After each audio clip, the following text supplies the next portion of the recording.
Are you ready, kids? Aye, aye, Captain. I can't hear you. Aye, aye, Captain.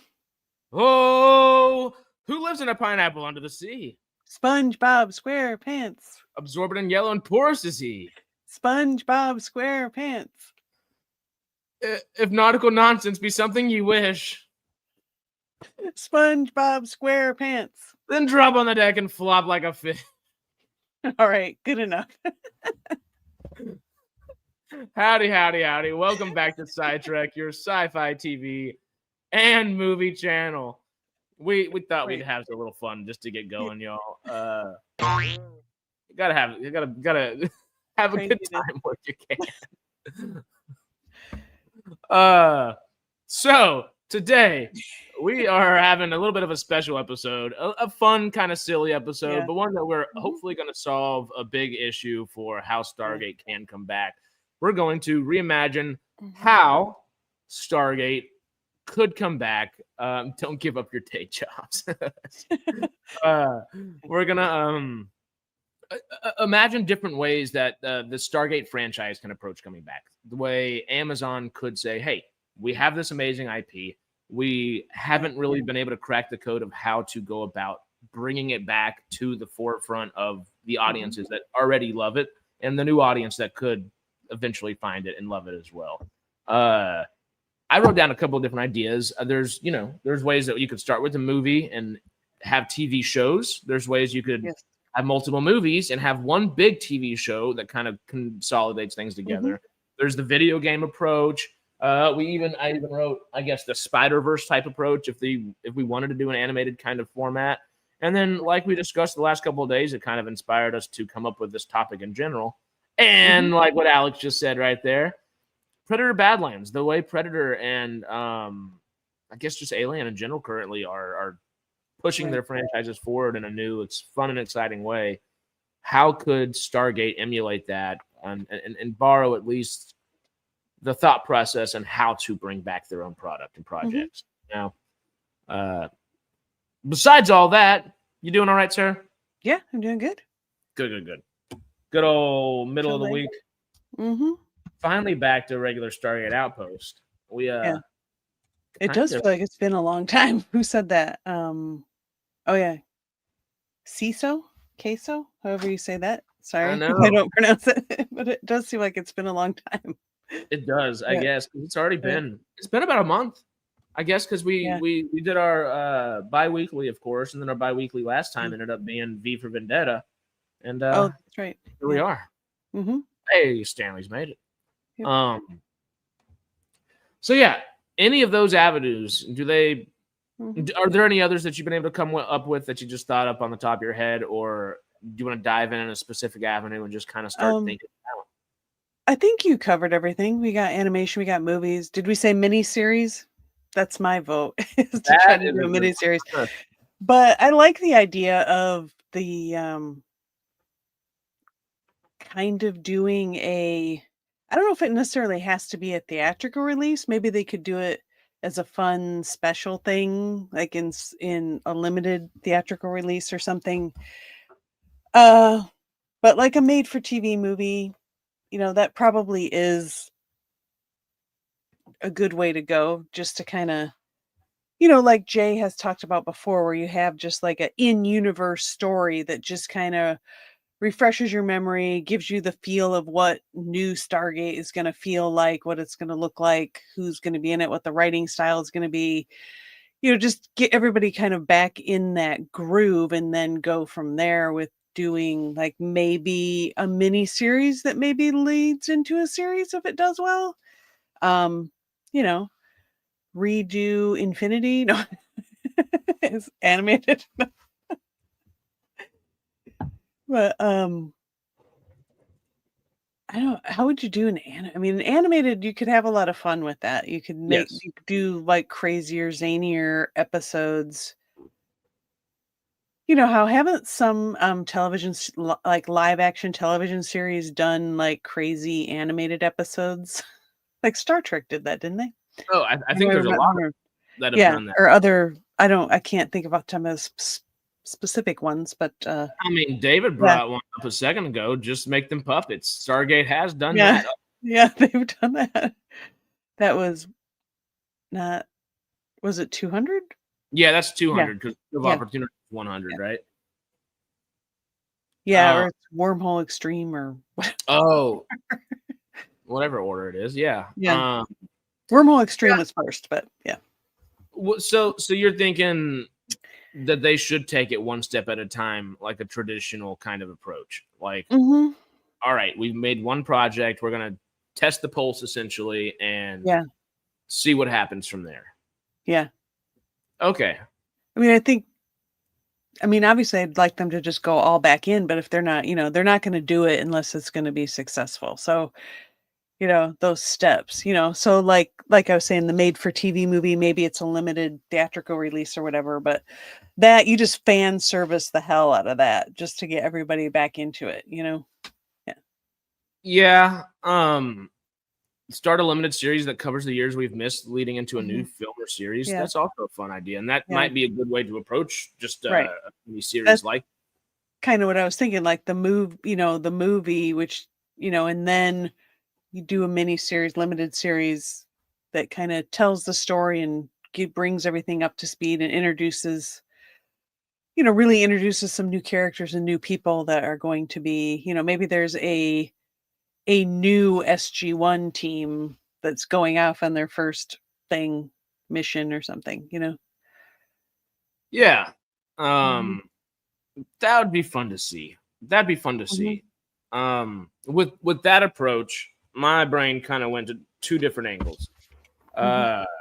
If we're going to start with a new SG team, and even if we started with the hard reboot, which would inevitably be a new SG team as well, I think the two general angles that they're probably thinking about the most are your more traditional angles of, okay, we've done it before.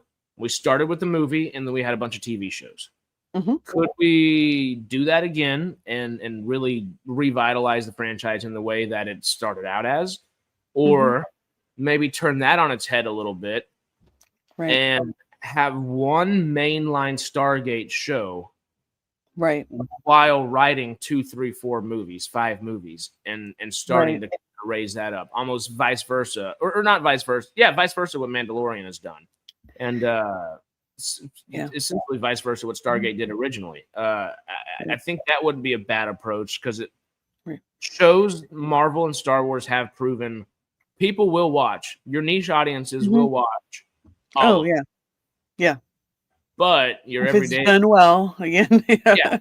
And I mean, they haven't, and Star Trek and Star Wars have done things not well, and people are still watching to a degree. To a degree. That's kind of, I guess, the thing I'm trying to think about there is, or maybe they go Doctor Who and do Christmas specials. Those are the movies. TV thing. That's not a bad idea. I mean, shoot. If they were to do one mainline show and have multiple movies, I think that might bring confidence back from the studio perspective and show that, hey, we can do this. The complicated thing with that would be, what would be that mainline series? Would it be a hard reboot or would it be a soft reboot? And in that soft reboot, I think it would be more befitting because you could have the new SG team that is the soft reboot be your headliners for your movies. And that's when you go get a new movie star or something. Hey, we still have Jason Momoa. You can pay him a movie budget. There you go. Like there are Stargate things that work within the franchise that's already there that would be easy to say, hey, we know you love the TV shows. We're going to find a way to combine the old 3 and bring you something new and have one big show. That way it's a bigger budgeted show. We're not worrying about spinning off this, spinning off this, spinning off that. You're going to get maybe 5 to 8 to 10 seasons of this. This is our goal. Like, you're going to have one big mainline show. And follow it alongside with films. I kind of wish that were the approach that were to be taken. But that, again, is just another concept that we're coming up with right now. And if y'all in chat have any ideas of how to approach bringing back Stargate, just in different ways, like behind me, like I said, we're gonna talk about video games. Like you can Mhm. see on the front of this thumbnail here. Could they approach it in an animated format like they did with the Spider-Verse stuff? Could they bring things back in kind of a Predator format where, Right.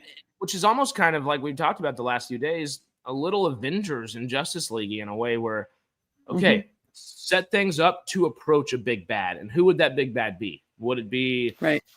a Gould coming back? Would it be the Ori coming back? Would it be the Wraith coming to the Milky Way? Or would it be us exploring something again and learning that there is a bigger big bad? Or even, I didn't realize until I saw it last week, I put it on our Facebook page on SciTrek, was, they never came up with a name for the aliens, but they have essentially the same level of technology that the Gould or the Asgard or the Nox even have. It's those ones that almost had like the gills as noses right there. Do you remember those? They wore like the metallic, vaguely. like shiny, silvery robe. Not Those the very fish alien that captured Daniel, right? Not those guys. No. Different. I think I know what you mean. Yeah. With Anime. gills. I don't know. Anime wouldn't be the way to come back, but maybe you could do an anime kind of side project. Would be interesting. Yeah. The way that I think it would be able to come back, and I think that leads a little bit into how it might instantly nukes half your audience. I don't think it nukes half your audience whatsoever at all, and I don't think there's evidence there to show that. I think there's evidence there to show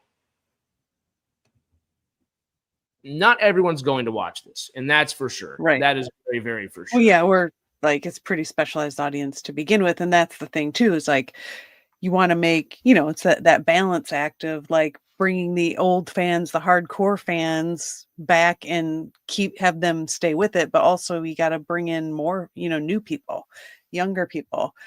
And that's why I think the new SG1 team, if you get like, the right young group of actors, like they did originally, that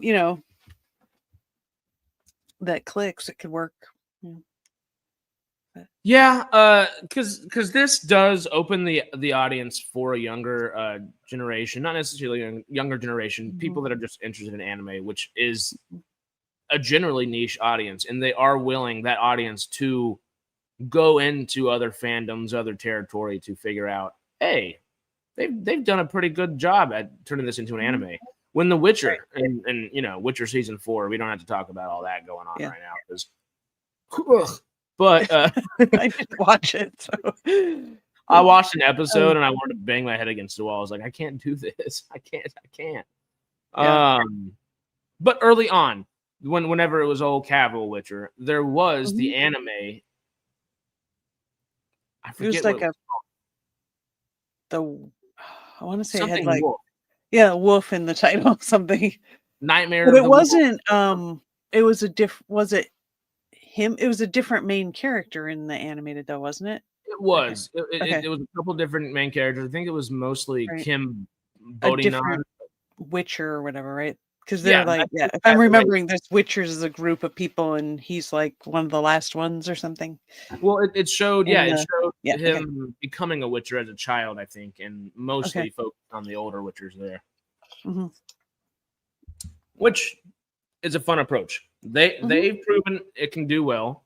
There are multiple other franchises. I mean, Animatrix and Blade Runner come to mind, using anime to kind of just continue their story in beautiful, well-told, storyful ways without having to break the budget. That would be I think the biggest support for the anime, or maybe even the miniseries coming first, is it's a lower entry. It's a lower barrier of entry, and you might be able to pick up some new folks. And even if the folks that would be angry or annoyed or pissed off, whatever, at first, that wouldn't watch it, if it's good enough, give them a couple months. Your streaming Right. numbers are going to stay good for a while. In that case, it's not going to just Mhm. go high and then dissipate. It's going to Right. steadily increase if that's the Yeah. case. If you have a new audience and a part of the Mhm. old one, and then it's good enough where the old audience comes in, like Killer of Killers has been, I guess, for Predator. It's great. Right. And if you follow that up with a second project like Badlands has been, Mhm. where Prey revitalized all of our souls, and we're like, okay, we can get a good Yeah. Predator That movie was good. again. Mhm. This was interesting. Killer of Killers was the one that, like we just said, was kind of the lower barrier of entry and kind of people forgot about. And Badlands has been kind of just that the culmination of both of those. Mhm. Yeah. Could Stargate emulate just that process of finding something where, Yeah. okay, 2 TV films, one animated lower budget, one a little Right. bit higher budget, but not super high budget. Right. Mid-budget would be the best way to describe Prey. And Right. going forward with those, how do you just I mean, I bring could see putting some animation in the mix, and I was thinking, like, you mentioned, like, Animatrix, and I was like, that would be kind of cool too to have a series of, basically like short stories in different styles of animation would be kind of a cool little thing. But I don't think that would be a way to bring it back or kickstart things. It would just be a fun side project thing. But that's not really wouldn't work, I don't think, for bringing it back. But I like the idea. Okay. But I think you got to start with live action. I think it'd be fine to bring some animation in later, but it kind of just depends, on how it goes and what the feel of the show is and if it would work. I Yeah, don't I mean, know. I'm kind it's of all a little iffy about that. I mean, I think as little side projects, it'd be fine. interesting. Okay, because Mhm. I actually think But not necessarily the Mhm. opposite. I think it doesn't matter how Stargate comes back unless it's a film and it has to be good. I don't Yeah. necessarily think that has to be a these cats stop scratching. Come on. Oh my gosh, sorry. They're so bad. Lost my train of thought for a second there. Bringing Stargate back. Mhm. I think it needs to be a film, of course, and I've Yeah. kind of hounded that on over time. I don't necessarily think that needs to be a live action film with the new SG team or anything like that. I think the Right. Killer of Killers route, where you could follow 3 separate stories that kind of culminate into a little thing, and maybe follow that again another season or not a season or another movie or something like that. I really don't think that's a bad approach. I think that is not the approach any of us would expect or necessarily Mhm. want, but it's one that I think we could appreciate for the same reason Killer of Killers did what it did and Prey did what they did. For that, okay, well, there's a certain subset of the audience that was already going to watch this. They're there. There's Mhm. another subset of audience that wasn't necessarily familiar with Predator or anything like that, that is now caught on for Mhm. these new reasons. And since then, we've only seen people that have loved Predator throughout the years go back and watch more. I Mhm. wouldn't think Stargate would be dissimilar in that sense, where, okay, we have a new animated project that ends up being good. Does that inform how we're going to tell our live action stories? And now we're going to do a Predator Badlands? Or I did write back here Spider-Verse. Why not continue the good stuff and keep having the more expensive things that I guess you could put on live action told in an animated story that if it's solid enough, if it's good enough, if it's taken with the same approach and care that the Spider-Verse films have been taken care of with, and same thing with Killer of Killers. If it's valued with that type of same value and we get a good story, I don't think it's a bad approach. It doesn't bring everybody back immediately, but it's a lower Yeah. barrier of entry for new Right. audiences, old audiences alike, Right. or the studio, because they don't have to put the Mhm. amount of effort that Right. would be required of a live action, and it Mhm. still gets the ball rolling in not a Right. less It's way. puts it out there, reminds everybody that this exists and draws some people in, but I don't know. I'm gonna have to disagree that it's like the best way to go to kick things off. I don't know if it's the best way to go. It's just very much, because Prey was live action, but very much, yeah. it was well done, and it's just This has been brought up a couple times. Use the animation to tie up loose ends from the old shows. Same thing, SU Universe Season 3, realistically. Cartoons the only chance. Yeah. You could do live action a few decades later with a new cast and maybe some cameos from the OGs. Yes, before I keep reading and dive a little further there for us,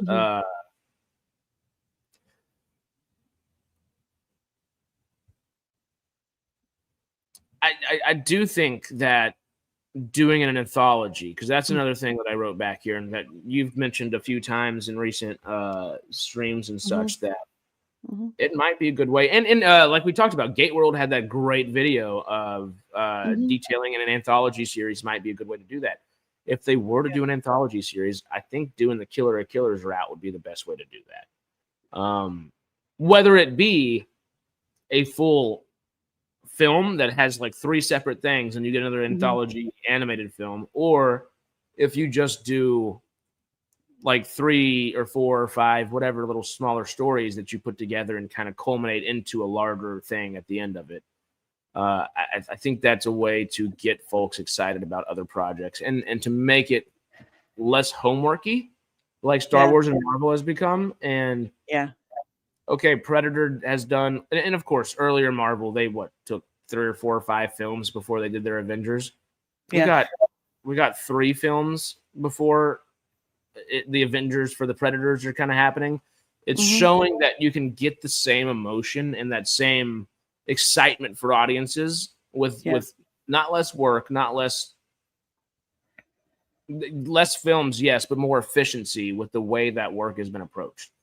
And that's what I think Stargate could really emulate well and utilize that animation and anthology to fill in the blanks, because we have 20 years of blanks just about now. Maybe more got like universe, like what's going to be the ending there, but I think that could be tied into like a new series. They could tie that, tie all the 3 series together and kind of do a show that's those 3 brought together. That I think is my favorite route.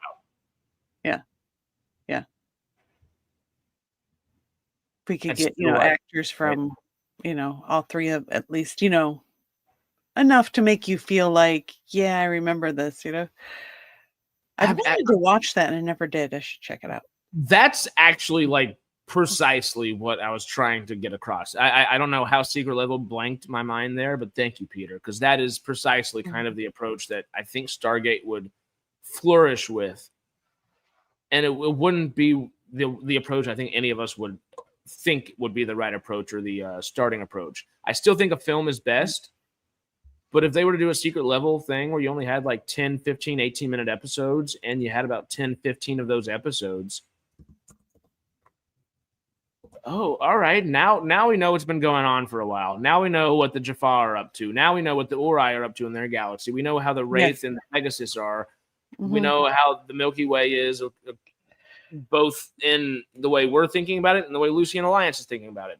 We can follow maybe some Unis and their uprising and see how they've grown in the last 15 years after that whole planet was kind of becoming a lot more Unis friendly. Right. We could do just the same thing. Do like a circuit around the universe to catch up on everything.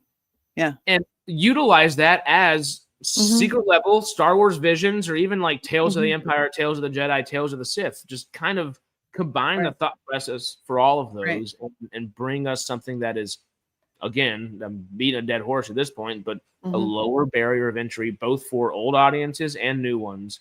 And they don't have to spend as much money. Hey, Amazon, save a few bucks so you can spend it on the things that we really, really, really want. I really do as well, Peter. I think that's an excellent idea.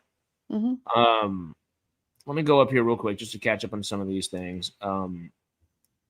Anime needs more gatekeeping from the West. Hollywood ruined themselves, and now they want to infect everything else. Well, yes and no. Some of the best things, I understand the thought process. I really do. I just also think that some of the Western anime has been some of the best anime in recent memory. My favorite series, not of all time, but right up there, is Avatar: The Last Airbender. I grew up on it as a kid, but it's one I revisit very frequently because it's got a lot of good writing lessons to pick up from, and so on and so forth. Just the world building is phenomenal. So on, anyway, yada yada. But that is a Western inspiration from anime. It's anime inspired, and it's not anime. Right. Anime inspired might be the better way to approach this, because I wouldn't say the Witcher things anime, even the Lord of the Rings, War of the Rohirrim. Yeah, it's anime inspired. It's not truly anime studio doing it. Yeah, because to be a true anime studio, you have to be from Japan. Like it's a specific kind of thing. It'd be more anime inspired. But you're saying it distracts yourself from what makes Stargate great. Example, the dialogue about you. Yeah. You can still put that in animation just fine, I think. But the humanity of it, that just means you need good editors and animators, which Amazon Prime does have. We see how well they do with Invincible, and Invincible doesn't even have a very low or very high budget for the animation that kind of deserves. It's got a big audience. Yeah. The young audience who appreciate anime have no interest in Stargate, just K-pop Demon Hunter. You think anybody had an interest in K-pop Demon Hunter 3 months ago? That's kind of my thought process of, well, maybe. If you can get something that catches on like that, and that's the hard part. And of course, it wouldn't be some K-pop Demon Hunters. They're not doing some musical thing or anything like that. But if the barrier of entry is lower, and same thing right now with Predator Badlands. We talked about it yesterday, and it is something that it is being critiqued a lot for. Is it's PG-13? Does it take away like the R-ness, the hard rated R grittiness that is Predator? Which it doesn't. But because it is PG-13, because there's no actual human blood being shown, it's synths and creatures. It's PG-13. That has lowered the barrier of entry, and it's now the most successful Predator movie in its opening weekend that they've ever had. And it's a 45-year-old franchise. It's kind of crazy, and it's awesome at the same time. And Romulus, I think, did pretty darn well and was close to kind of doing the same last year. Yeah. Speaking of Alien, there is going to be a season 2 of Alien Earth officially. Yeah. Noah Hawley, and he signed a larger deal too, which is really exciting. I do like the idea of you could do a fun Stargate episode where they gate to a Toontown or Animated World or something crazy. They did that on Strange New Worlds with the Lower Decks crossover or whatever. Was kind of the same thing, only in reverse. Oh yeah. Where they came into real life from the animated world. It's been done. It'd be fun, but again, it would have to be one of those Wormhole Extreme 200 type episode, But it'd be fun. It would. Yeah. And that is, I think, my two favorite avenues are the animated approach like that, and then the one mainline series with multiple films set up and an idea in mind of where those films should set up. The other ideas that I guess we've had would be, let's just do video games. Timekeepers kind of screwed the pooch a little bit there. Yeah, but they were in the 2013, 14, somewhere in there. They were actually making a legit video game, and then they just shut it down. They were. Well, okay, so Amazon has their own gaming stuff. They can make their own video games, and they have plenty of great working relationships with video game making companies as well. Yes. Sony. What was that? So which could be the company making Stargate if we're not careful. You know what I mean? But it very well may be, if that's the case, or if they were to team up with another group to make a video game. It just seems like perfect for a video game. You know, you go to these different worlds, you have to explore them, you know, whatever the adventure, the fight or the battle or whatever is on, you know, you got to like fight through these things, and maybe there can be some overarching thing, like you got to collect things from all these different worlds to do something, and that's how you finish the game. Well, there are a few ways they could approach video games, and I actually think the fun way to approach video games for Stargate that could work, and you could have 2 mainline series of video games too.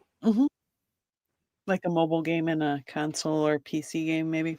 And this would be for the soft reboot idea as well. No, and I think both of these would be console games.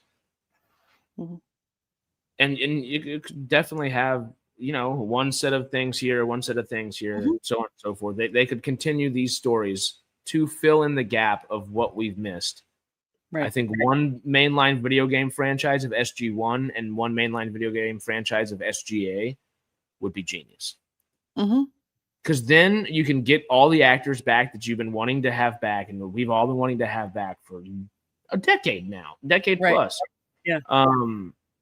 Back, and again, it's a lower barrier of entry. It's more expensive to make the video game overall, but as we've all seen, and just the numbers show, video games are by far like the most profit-making entertainment thing that there is.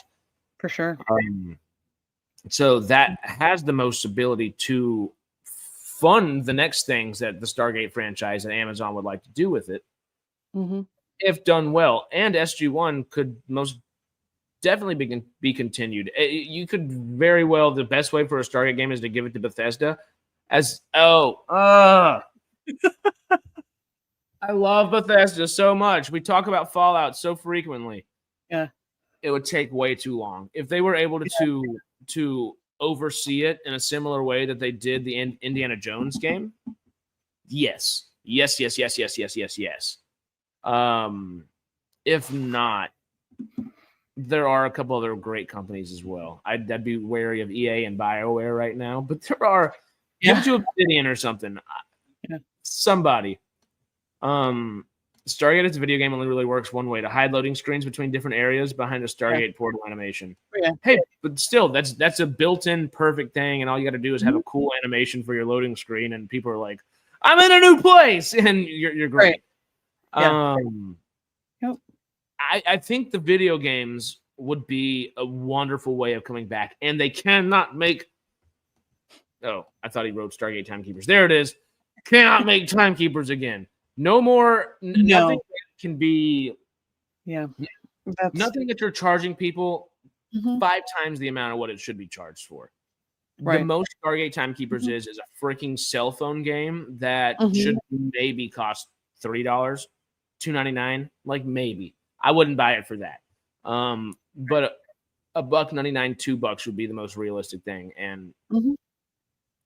It sucks. I hate it. I hate that I hate it, but Timekeepers did not. It hurt Stargate more than it did anything else. It was something that people got really excited about, and then it was shite, and nobody's playing it. Have they made any money from it? I doubt it. I doubt they made their money back from it, if anything. Right. So why not do it for like $2 or whatever, just to make some just whatever. Maybe it's just better to write it off as a loss or something. I don't know. I doubt. I mean, do they even have anybody working on it anymore? Like doing any updates or development on it? I doubt it. I seriously doubt it. If you are one of the folks working on it, good, thank you. But come on, bring it back in the way it should be. Start pitching these ideas to your bosses, because we need SG-1 and SGA as video games. That not only does it fill in the blanks with the characters that we need, Right. it gives us a lot of cool new Stargate stories with the characters that we love without having to de-age a bunch of actors and spend a lot more money from the studio perspective, or Right. even get those actors back. And Mm-hmm. if the hesitation is how many people are willing to come to a new Stargate project, a video game figures that out pretty quickly. Mm-hmm. You're going to figure out your audience very fast. Right. And guess what? A video game, you're going to get people to buy for $60, $70. Mm-hmm. So if it's worth it. well, that's the hard part. And it takes a long time to develop these too, but it does. It does. So that's kind of, I don't know. And if there isn't like an audience already, are they gonna, unless they just try to, how do I say it? Like make it like just a really good video game that everybody wants to play that just happens to be Stargate. And you know, the stuff in it is canon or whatever, but yeah, maybe it's just a really good video game that doesn't have to be tied to the show necessarily. You know? Yeah. Like, yeah. I think that is the best way to approach it. Is if in video game format. Of course, we're talking about all the different ways to approach bringing Stargate back. But I think if the video game were to be an approach that they were just debating and trying to decide on, it would be a very strong contender. Particularly for soft reboot. If it's a hard reboot, that's a different conversation, because then you might just want to focus on one thing first and foremost. Just get the TV show going, get the movies going. Don't. Yeah. If it's a hard reboot, I hate to say it, because I, like everyone else, I don't want there to be a hard reboot. But on the same hand, I think Stargate is a good story, and it would be a shame not to do it just because it would have to be a hard reboot. Because I think it's just a good story, even if you have to tell it without the original legacy cast. Of course, I want the original legacy cast. You know, I want that. You know, but in some ways it'd be kind of easier because they could just kind of basically just retell the same story, you know, like do the movie, like the original movie, like a more modern retelling of it, you know? It'd be easier to do that in a way, you know, because then they have a place to start. Now it's like, okay, we got to take all this canon in, and how do we move it forward? I mean, it can be done, but yeah, it's just such an iffy thing, you know. Just no matter what the approach is, it's right. I mean, the soft reboot is the best, you know, really do the fan service a lot in the beginning. Let us see the people and places that we know. And then over time, you can move away from that to the new, as the new characters develop and we get into the new storyline that's going on. I think that would be the best way to go. But how do you, you know, fill in that gap and move forward? And the whole thing, you know, with, you know, we have all this Asgard technology, maybe somehow there's got to be a reset on that some way. We'll see. You know, maybe the Nox are like, yeah, we don't like that you guys have this technology. Yoink. And they take it. You know, you know, actually would be a really good thing. David just brought up a great point. If we're still talking about video games, and this would be good for soft or a hard reboot here, they could do it like the Walking Dead Telltale games or the Expanse games released in chapters where it's more about story. Right. Because the Walking Dead game in total is like 12 chapters or something like that, right, David? And you're essentially releasing smaller DLCs at a time where, you know, you might have one big video game, then 8 months later, they're going to have a DLC where you have, we got an expansion and cool. Right, yeah. This would just be consistent expansions. Right. Every World of week. Warcraft does that, I think. Yeah, perfect. Yeah. Would that be, and this wouldn't be like World of Warcraft where that it would be continuous forever. It would be that. Right. Yeah, there's a story. an arc. Yeah. And that's the thing too, like when they bring it back, do they need to come up with some, instead of going like monster of the week with maybe like, a storyline for a season or a few episodes or something, is there going to be some bigger universe overarching thing that they're trying to do? This may be the code cracked right there, David, because this again will make Amazon more money, which is going to be something that they need to do, and we're kind of all willing to pay for Stargate. So yeah, we're going to pay $5-6 a chapter, $10 a chapter. Don't raise it past 12-15, because then I might not pay for it every time. But I think a well-priced product like that, that is story driven, story focused, would be great. And if they were able to do that with a smaller team and make it a video game focused team as well, the writers for these things, you could have the Jaffa version of that. Then you could have the like we've talked about doing. Oh, it would be fun if we saw like just a mini series that had an anthology or something like that. Of each different episode was picking up from a different place. This might be the best way to do that. And you get more story for each different respective story within Stargate, the world, there is. And Amazon's going to make more money at the end of the day. So it's kind of a best for everybody situation. Maybe not best for our pocketbooks, but hey, if we're getting that amount of Stargate in a short amount of time, or not necessarily a short amount of time, but that amount of Stargate while it comes back, I think we're willing to probably do it, That might be the way to do it. 4 or 5 seasons of 5 chapters. Okay. So about 15 to 20 chapters. That's not bad. So you buy 5 chapters at a time, and you do that 4 times. Yeah, I'd spend $20 at a time doing that. Yeah, I mean, especially if it's done well and it, like, they really leave you kind of like a cliffhanger or something, it makes you really wanna like, get the next, thing. Because that is, I do like that idea a whole bunch. That's a great way, David. Let me see what else behind us on this board. I mean, those are kind of the ideas we have. I mean, of course, everybody wants Brad Wright to be, was it Brad Wright and Robert Cooper? Robert C. Cooper, some. I think you got Joseph Malozzi too, but I think it'd be good to have those guys as consultants, maybe.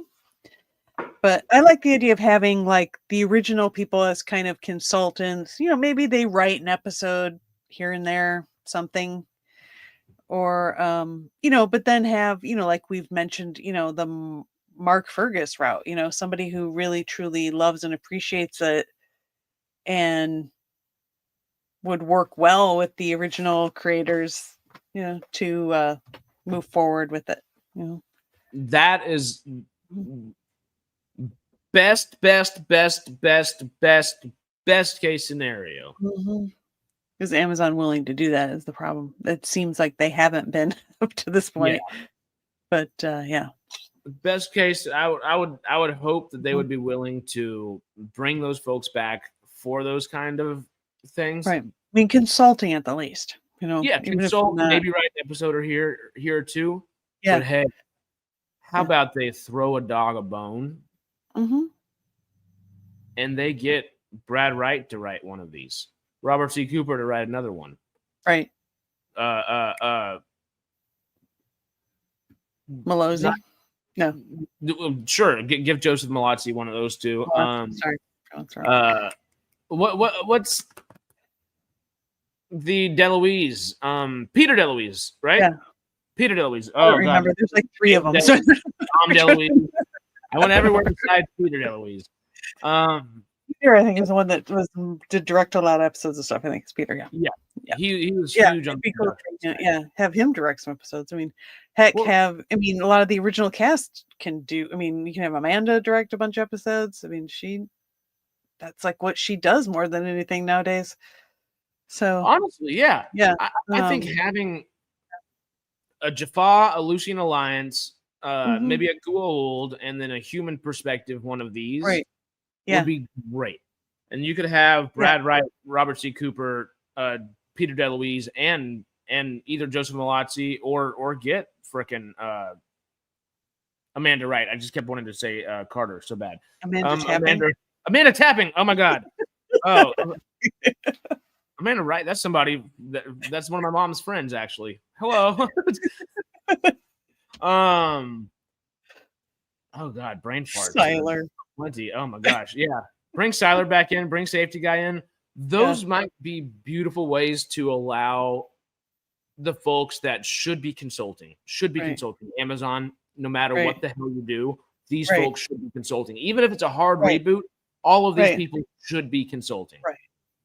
There's Yeah, that's what you're saying of like have Amanda Tapping be kind of like the Jonathan Frakes of Stargate, you know? why not? Yeah. Why Mhm. not? I mean, she's got the sensibilities for it. She's Mhm. got the repertoire under her belt for it, acting wise, directing wise, producing wise. Yeah. Why not? Yeah. And to give her, hey, maybe she doesn't even have to write it. Mm-mm. Get Malazzi to write something and let her do the direction for the entire walking Stargate or whatever. Yeah. I don't know the Telltale version of a game for that. And she's earned it over the years, you know. Actually, she's put in the time, effort, Yeah. and just she's been. Obviously, the companion stuff didn't go, I think, as well as everybody was hoping it was going to go and all that. But Right. she's shown she's Yeah. there for the people of the community for Stargate as well, which is pretty damn cool. Yeah, it is. Mhm. That would be not just a beautiful homage and a way to bring back Stargate, but it'll be a good way to get those folks that have been most involved, most intrinsically involved throughout time back there in a meaningful way, not just for them, but for Right. audiences. Because we want they know the studio knows how much we want them back. I understand from the studio perspective of, oh, we let these people back in, they're going to take it over now. Now it's just the old blood, not the new blood in here. Yeah. I get that. I do. As much as I don't appreciate the thought process, I understand it. Yeah. From the studio perspective. Right. And I don't know if that would really be much of a problem. I think, yeah. Anyway. Well, I mean, RDA is like really old. I mean, he's in his 70s now, so I don't know. But like I said, a lot of people want him to come back, but I like the have him come back and save the world and goes out and that's it. Yeah. Sorry, Matt. Sorry. Yeah. Sorry, all of the people that Matt, don't want RDA to die. But if RDA comes back, he's going to get killed off in whatever it's going to be. It's going to be heartfelt and emotional, and they're going to try to make sure it is. Right. But he's not going to stay. No. Like, let's I don't be think realistic. he would want to do a full-time thing. He wouldn't. I mean, pop in for guest star once in a while, but that would get kind of old. It's like I would just like to see him do something big and go out There that way. would be people that would not like it. No, Jack I wouldn't. President. Yeah, have him be the president in the background. Yeah, that no, not with Jack's personality. That would not. No, I mean, it seemed like he hated just running the SGC as it was. Yeah, in a big way, which was some great moments, but people would hate it. But I think the most meaningful way, because they're gonna say, because if this were to happen, people would totally say, you did that to Jack in animation. If they were to do the Telltale style Walking Dead type games for Stargate and have one humanity focused, and the big, whatever the big bad that has to be, kind of whatever the big thing that needs to be crossed over, that barrier that needs to be crossed, or the big bad that needs to be taken out, whatever happens, by the end of it, RDA, Jack O'Neill, bites the bullet. Yeah. That would be your best case scenario for the ability to give him the most rich story throughout amount of time. Yeah. And you still get RDA back as the voice actor for it. Yep. Yes, it sucks you don't see his death in live action. but it's arguably better because you get to spend more time with the character. But people would be very upset if he died in an animated thing. But I still think it Yeah, might no, I think it would have to be a very heartfelt live action kind of I'd be very happy with heartfelt thing. animation as well. And I think it would make people, well, you'd have to really get people emotionally invested in him as a character, and then which a lot of people are already, but for new people, yeah.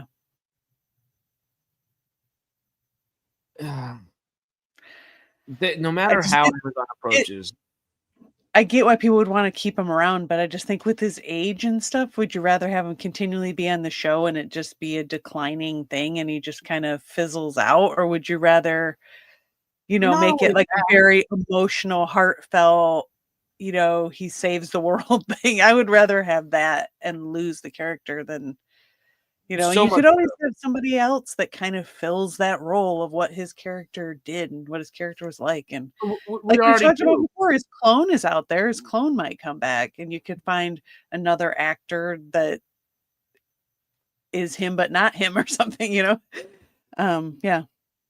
Because we already have Cam Mitchell. Cam Mitchell would be great. He's Yeah. the back replacement that they naturally already had. So Mhm. to have that happen Yeah. would be natural. I mean, they've already Mhm. set it up. It's Yeah. he's gonna have to go at some point, either Mhm. getting to spend that amount of time with him in an animated video game or live action death. Either way would be meaningful, I think, to folks. Mhm. This would be an amazing death, though. Yeah, at that same cabin, which that house still exists, I think. Oh, wow. Because that would be the most Well, in that was character fun. way of going as Yeah. possible. Yeah, or that would be a great, like, fan service thing too, to have him fishing at that house again, like, sitting there, and maybe that's when, they like in the beginning of SG-1, and I think of the movie too, where the military shows up at his house to be like, "Hey, we need you to come back in." Maybe he's sitting there fishing at that pond at that house, and, As you should be. SPC shows up to be like, "Hey, we gotta we need to call you back in," and that kind of calls back to all of the previous, things too. It'd be really cool. Yeah, because there's something he knows or something, because he had all that information downloaded into his brain. Maybe somehow they realized that's still in there, but it's just been blocked off so it wouldn't Yeah. explode his head or whatever. And there's something in there that they need to tap into to save the world, but maybe that kills him in the process or something, you know? Yeah. There's a lot of ways to approach Mhm. Jack. He's something Yeah. that needs to be approached. Yeah. Yeah, it does suck that just that RDA is at the age where Yeah. there's not much you can do with bringing him back. Right. Luckily, Yeah, Michael he's not gonna be Shanks and Amanda Tapping and Chris Judge are all at the right age where you can still have them around for a right, while. and they're all still in really good shape and everything too, so they can do kinda action-ish things, I think, maybe not a lot, but some, you know? Do you Um, have a date when Stargate will return? We wish. We're keeping our ears and eyes out for you. we're hoping. But nothing All yet. those years, that would be nice. We're trying to give Amazon a good reason right now to say, all right, Yeah. you know what? Maybe Mhm. they have a couple good Yeah. ideas to run Yep. with here. I Mhm. really do. Let's okay. We're 5 minutes away from hitting an hour mark. Hmm. Let's vote on what seems to be the best way to revitalize and revive the franchise. Do we like the idea of doing? I don't know, can you put a poll up real quick? I don't know. Oh, I guess let me pull up on actual YouTube right quick. It is always a little funky when I do this, so bear with me, y'all. Mhm. I'm just hoping we don't have Mhm. a lot of loud noises. Oh, there we go. Okay, stop myself pretty quickly. Good. Putting a poll up. How many things can I do? Start a poll. Only 4 options. Okay. So movie, like, whether that's theater or TV movie, we'll just kinda count that as movie. Like, movie, video game, animation. What would be the other one? Miniseries, limited series. Well, let's be even more specific. Let's say main TV show. Mm-hmm. Yeah, that's what I'm missing. We need movies. Yeah.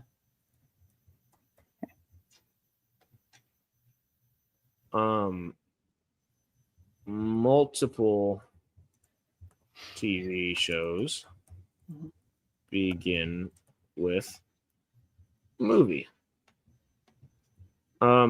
Telltale chapter video games. Mm-hmm.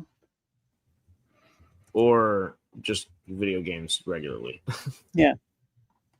/ video games. Yes, I just said or VG, so that's just regular video games. That stands for. And the other would be animated anthologies.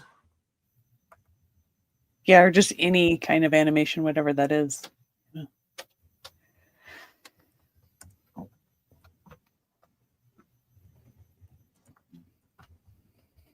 I said films or anthology. Okay, poll is on. It is now active. Hey, cool. And I will go back and forth and check on it. What do I want to vote for? I'm intrigued. I'm not going to vote on here. I'm going to just kind of let it sit and figure out what happens with it. Yeah, I won't vote either. I shouldn't. Well, I mean, that's fine. Full reboot series, separate, parallel universe. Yeah. Oh, secret level style tying up loose ends. Yeah, that'll be under anthology. I mean, animation with anthology down there as well, because that would be that essentially. Mm-hmm. I like every avenue. The best avenue in the world that we really wish could happen, I think, would be maybe 2 or 3 of these kind of being put together. Right. Like maybe the animation video games and then like either the films or the TV, whichever way.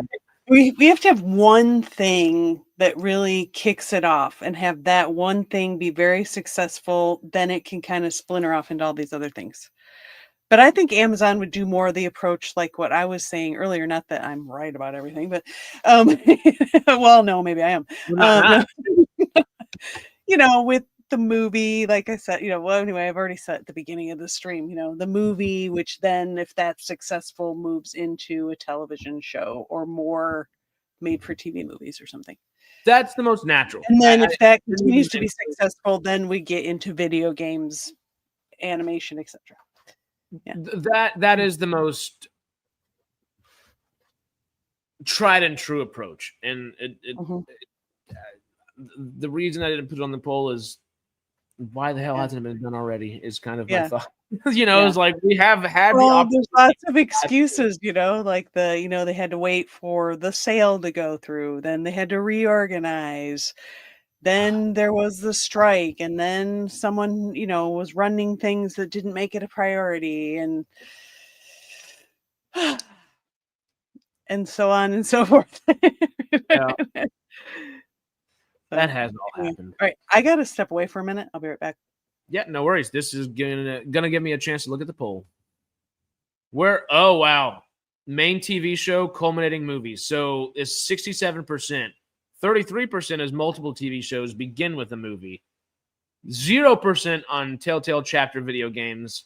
0% on animation, films, or anthology. Wow, wowzers. That's only a few votes. We have double the amount of people in here. Y'all ought to vote on there and see what's going. Vote down here for the couple people that just jumped in here. Vote down in that poll. Let us know what you think is the best approach to revitalize the franchise. And oh wow, I'm not shocked, honestly. I guess that it is the approach. Ultimately, I really do like the Telltale video games. I really do like the animation thing. And I think those lower the barrier of entry. But if we're going to go with and this is the same thing Sarah was just talking about, where it would follow that regular approach, your tried and true standard approach of filmmaking where, hey, we're going to put out a movie. We're going to try to make that movie as good as we can. If people love it, we'll give you more. If people don't like it, we'll test the waters if we can. He didn't even vote for his own telltale pitch on the poll. I mean, shoot, that is actually pretty funny. That is great, though. It makes the most sense. You do tried and true release that film and have multiple TV shows, or not, excuse me, you do multiple films over time and you prepare for those multiple films. You know where you want those films to go, and then you have that mainline TV series that informs you. It would be SG1 and SGA kind of put together, and you might even want to bring SGU back at some point, and that would be the place to do something like that, where the films, or if I'm going to sound like a seal for a second there, why not culminate the movies in kind of the finishing off of SGU? Well, that would be an interesting place for the films to go to if they were to do a trilogy of films, a quadrilogy of films, 5 films, whatever it ends up being. That way it's not just they found a new ball or they found a new Anubis or oh, wow, we got another set of the Ori here, or the Wraith even coming back. The Wraith coming back would be pretty sick, but... Yeah. There's more story to tell with the Wraith. Oh, so... I think that Gould, like, that's been beat to death, I think. and I mean, it'd be fine to have them in the mix, but I don't think make that the main focus again. No. Yeah, don't bring back replicators. Don't do it. Oh, yes. Don't no, do it. No. That too can go. Don't do it. Yeah. It'd be nice to have some new villains, you know? Yeah, that'd be great. I do like... planet builders are evil. the planet builders, maybe not being evil or good, right. would be interesting. And right. obviously we have the Ancients kind of playing with that, but they are still trying to be a little good. The planet builders, well...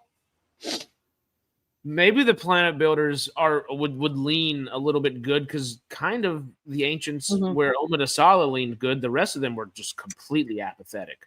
Apathy. Yeah, I mean, I'm half kidding with them being evil anyway. I'm not, but that's something to explore. But they're kind of very close to Ancients, so maybe it's too similar. I don't know. You have the drones, and all those other descendants. We almost mentioned them earlier. These are the ones that I was talking about. These folks over here on the right. Oh, yeah. Are they actually called the Nerida? I thought they didn't have an actual name. Oh, from Spirits. Oh, God, that was a bad episode. It's not a great episode, but these guys at least have the ability of the Nox. They have... They're shapeshifters, basically, right? Yeah. Was that their ability? Because they would appear as...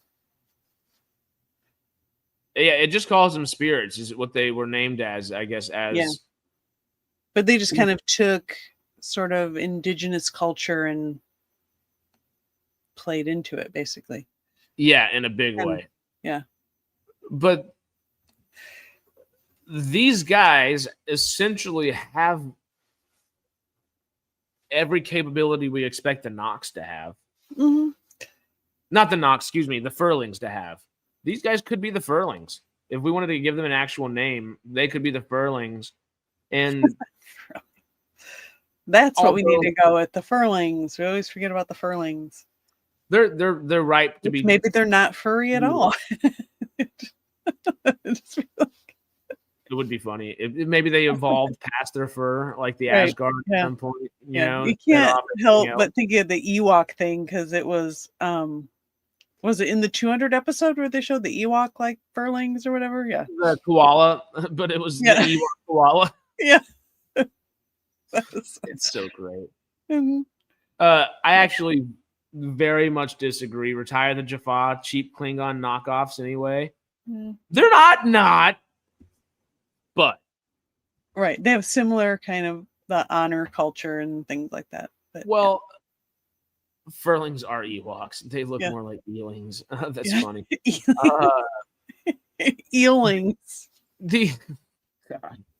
The Jaffa, almost the thing that I think fits with the Jaffa really well right now too is kind of the Predator Badlands kind of stuff. I could see very much Mhm. the Predator almost feels kind of Klingon like in this one, and obviously I'm not super familiar with Klingons and Oh yeah, Predator's very Klingon. Very, very. but very Yeah. much the same vein of things. Yep. I think leaning into some stuff like that would be really cool. I think having the Jaffa, especially now that the Goa'uld are no longer this terrifying force in the galaxy that has been enslaving them for so long. Now that they're no longer in power the way they were, Yeah. does that open up? And it does open up. The answer is yes. Mm-hmm. How, I guess, is the real question. How does that open up the Jaffa job system? You know, they're no longer just working for gold. Yeah. I wouldn't mind seeing some Jaffa bounty hunters. Well, I think they're just trying to be their own race of people that are no longer enslaved, and I guess, yeah, it'd be interesting because they're like, Jaffa mercenary armies or whatever. Well, they would have to do things like that. There totally would be the part of society from them that say, okay, we need to normalize us as a normal society. So yeah, we're going to have some lawyers as Jaffa. We already saw some of that. They were already getting into that by the end of the series. Oh yeah, so they were figuring that out. Jobs, all of that kind of stuff down pat. Right. That being said, the vast majority of Jaffa are trained as not just warriors, but killers, honorable killers, sure, but they're kind of warrior monks in their own way. Oh yeah, because they're very religious. I mean, when they were believers, and there some Jaffa that won't quit believing, that are just going to continue to believe, some radical crazy group. That might be trying to go revive Goa'uld. They're saying, our God's been taken out. We need to find a way to bring them back, and you can even correlate human history with that, and kind of say, well, some things obviously were focused more on the Egyptian gods, but there were Greek gods as well in the pantheon of Goa'uld. Hey, what happened to the Greek gods? They took over from the gods before them, the Titans. And the Titans even came back and fought a few times, and sometimes banished Zeus, and it was kind of a back and forth type of thing throughout mythology. I was about to say mythological history, but mythology would be the right way to say that. This would be our mythological history, Stargate here. And it would be interesting to have some of them say, like, well, yeah, they might have been defeated, but that doesn't mean they're dead. Their genetic memory lives on. They're Goa'uld. As long as their genetic memory lives on, and one of them's able to escape and pass that on, that God survives in their mind, And it would be interesting to have a subset of Jaffa that maybe refuse to take Tritonin, and they still have their snakes in there. They still have their symbiotes. Yep. Is any religion other than Christianity allowed in the U.S. anymore? Yeah. Totally. Like, what? Yeah. That's a fundamental part of this country. Don't believe everything you hear on the news. That's a little silly. But it would be interesting for the Jaffa to be explored in some different ways like that, because they very much are that Mandalorian, Predator, Klingon type of society that we're tough. Yeah. But we do it for honor. We do it for a larger purpose than just ourselves. Right. And what's that? Where that purpose was the gods before, now what is that purpose, Yeah. So, yeah. Yeah, there you go. Alex. That would just it'd be great. I still think they have Jedi. Where are we at now? We're at 4060. Wow. Actually, the multiple TV shows begin with movie has overtaken the main TV show. That's kind of surprising, honestly. because it's not. I guess it's not surprising. Actually, let's rephrase this because think about this, y'all, from the studio. You might change your vote after this. Think about it from the most realistic, not from what you want. It's not what we want. This is not what we want. If we could have 7 TV shows going for Stargate right now, I think we'd all say yes. That's what we want. Let's be realistic and actually choose what we think is the most viable thing for the studio, Amazon at hand here to come in and do. Because at first, that 67% made a lot of sense. But now it's skewing in I think a more of a want kind of way. Well, I think there's some debate happening in the chat. Yeah.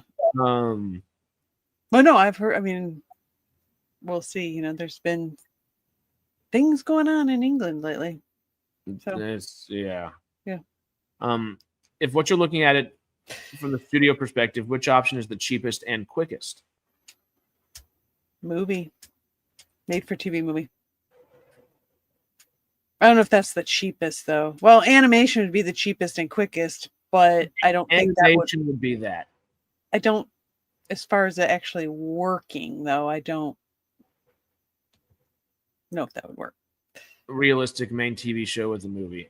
Yeah, and hopefully multiple movies like that. Because that dives into what Sarah was saying earlier, where it is that traditional format of, hey, you release a good movie and you see what happens. And then if they had that mainline TV show to be that through line as they did multiple other films, hell yeah. But that first one would totally we're having fun in the chat.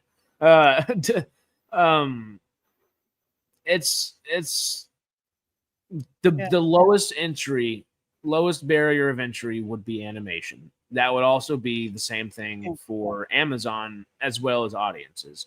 Multiple shows won't happen.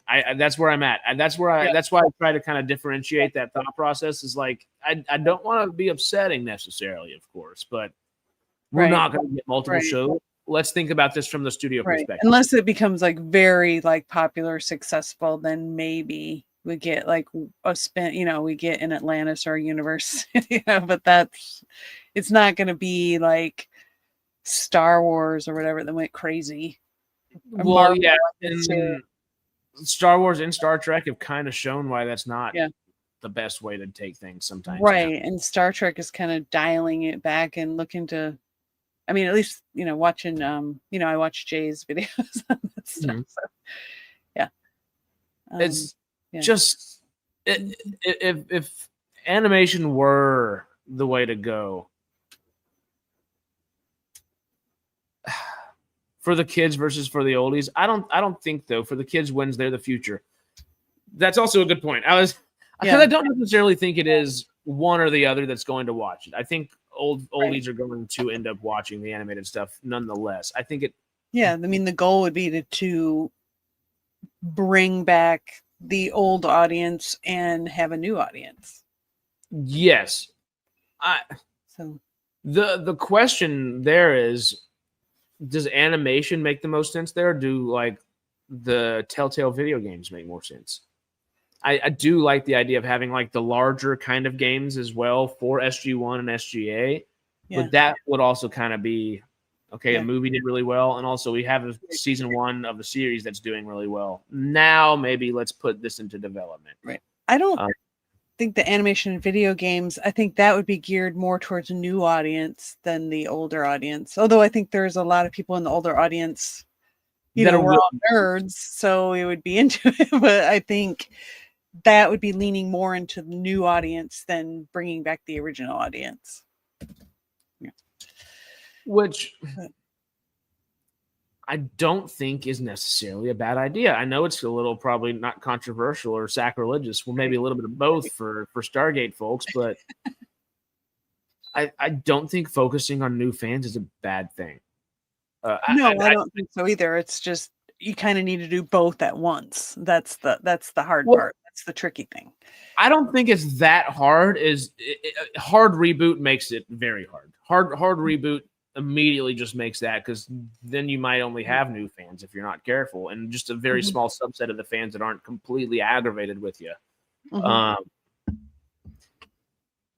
But yeah, blend old with new, moving forward with Yeah. ideas. I just think if Yeah. you skew younger at first, not necessarily younger, that might not even be the right way to say that. If you Right. skew into a format that will attract younger viewers, Mhm. might be the caveat there. Right. If that is the case, you make a solid project. If you make a solid project, Amazon, Mhm. even if the old souls, all of the people that love Stargate, all of us here on this channel and Gate World, all and everywhere on and so forth. Mhm. If it's a great project, Yep. they might not. All of us might not be there day one. You know we will, but Yeah. not all of us will be Yeah. there day one. Right. But if it's written well, people will come. People Mhm. will come. Right. Whether If it's it's a animation, good show, people watch good shows. Period. whether it's animation, video games, Right. or the brand new movie, Mhm. people will come. Yep. What wouldn't bring a curious young one that oldies are raving about 15 years ago, but palpable for young? The way, just the, it does frustrate me a little bit nowadays. People my age, I'm in my mid-20s. People my age, the way they go see movies are, and I do live in Los Angeles, so there is the subset of folks who only go see independent films, only go see the Oscar bait kind of films. And I Mhm. do love those. I love those to death. But that's not what we're here to talk about. That's not what we Right. strive and drive to watch and enjoy. It's the sci-fi projects, the fantasy projects, those fun kind of projects that expand the world we know with the mythologies we grew up with and so on more. So especially with sci-fi, so much more than that. Mhm. And expanding that for different worlds and trying to live and think Mhm. about how it would be to live in those worlds, so on and so forth. If you make that interesting and cover all those, X all those little Mhm. boxes right there Mhm. and make it a good project, people are going to be there. So Mhm. it's not a, I guess, a hard concept. You just have to double down and do it, Amazon. We don't need Yeah. bickering gets us nowhere. Mm-mm. Compromise is two groups of people not necessarily 100% loving the end output, but it being acceptable. I'm not Mhm. saying make Stargate acceptable, but maybe compromise on the way to how to get it here and figure out the best way to do that as a studio, not just, all right, what's going to be the what don't focus as much on the old fans is what I'm trying to say without trying to be an asshole, at the same time. Mhm. The Right. old fans are so important. They will be your backbone. First and foremost, you have to make sure you're going to get new people here too. Oh yeah.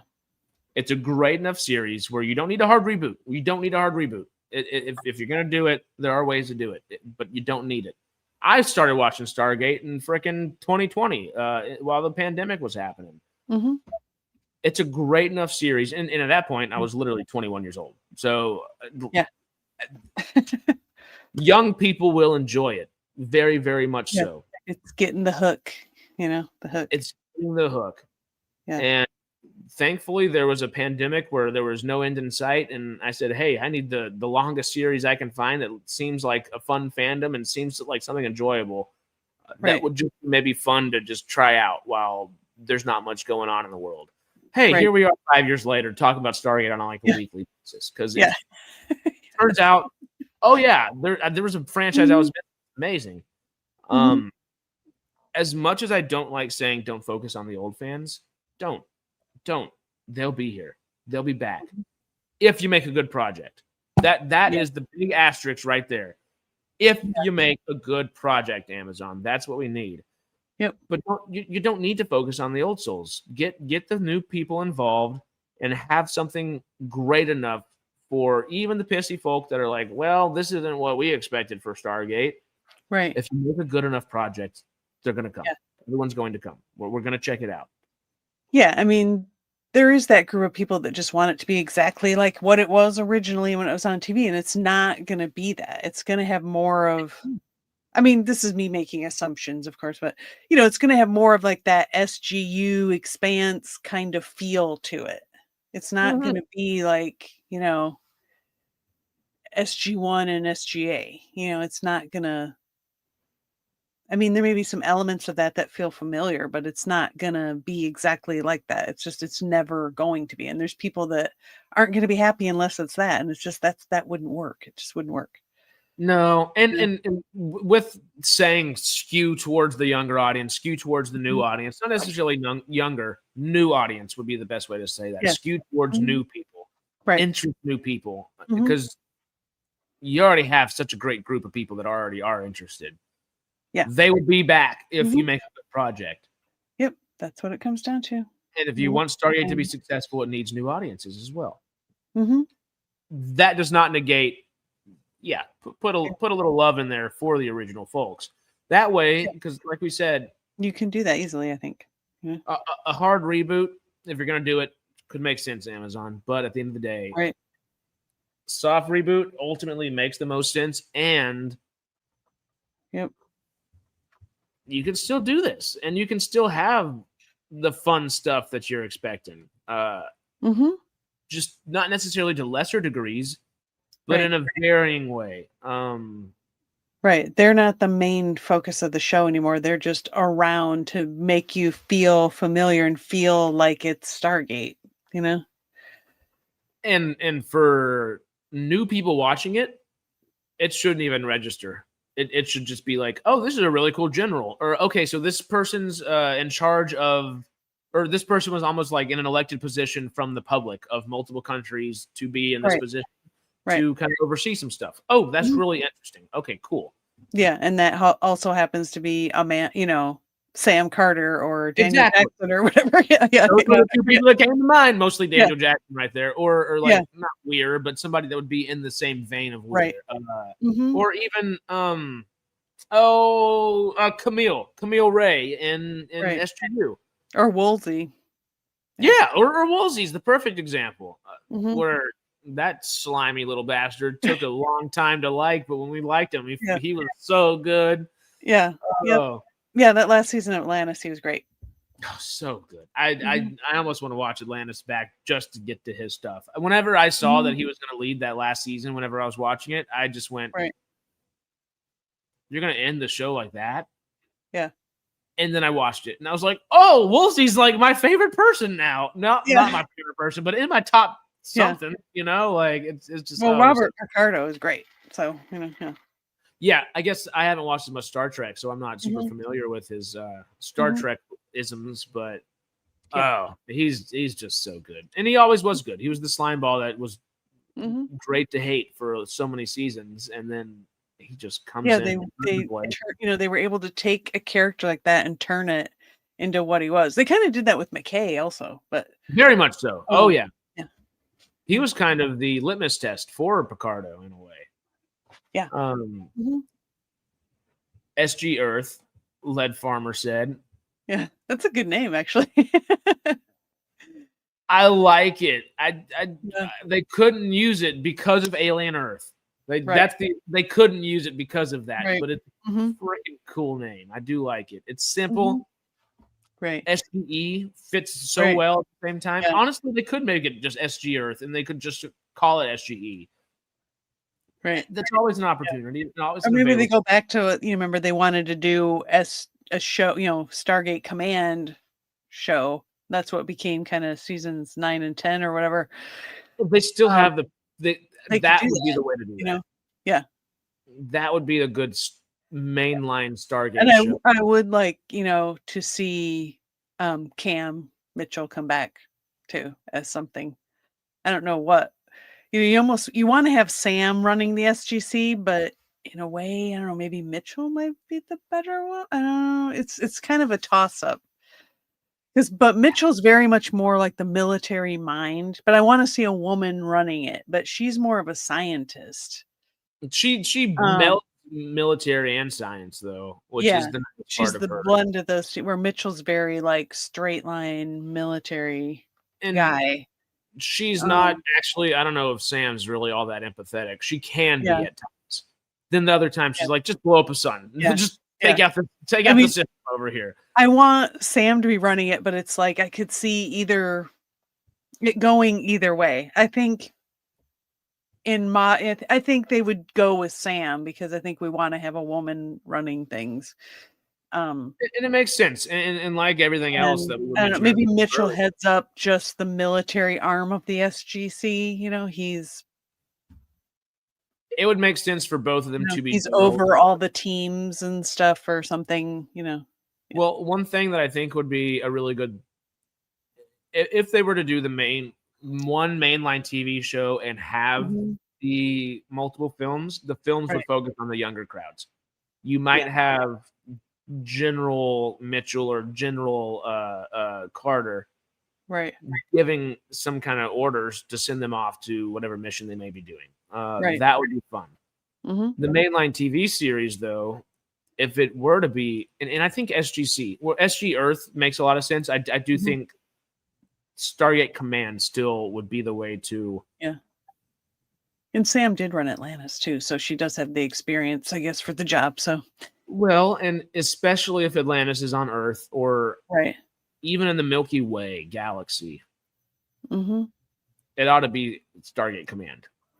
It only makes sense. Especially because Atlantis is like, it'd be an easy way you can keep everything secret there. It can, it's mobile. Supposedly if they fix it, there's a drive or something they got to fix. I think it could still fly. It just didn't have the whatever drive. The energy. The Quadria something or whatever drive. Yeah.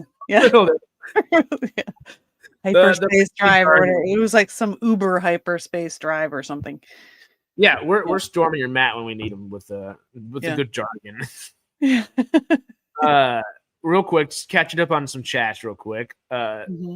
Sue Radka said, "Hi, they are so missing out on not making a new movie or TV series. Yeah. If they don't want to do it, then sell it to someone that will. We love Stargate." Yeah. You might be like we were talking about Badlands. Disney took a franchise and did something with it. How about that? Like, and I get it. The easy thing to do is to hate on Disney. Yeah, but they did something right this time. Like, I'm not the person that's going to be like, they did something right, they're going to do it right every single time from here on out. I doubt it. No. I really doubt it. No, I got my fingers crossed, but I doubt it. Yeah. It's just give us something. Give us something to chew on, and that's where I think the animation or that Walking Dead style, that Telltale game style, like Expanse as well, for Stargate would be that lower barrier of entry, cheaper for them to at least get moving and produced. The first aspects of each of those, you continue on projects, whether it be animated series or animated 3-4 to do like some little social media shorts, of something just to get it out there,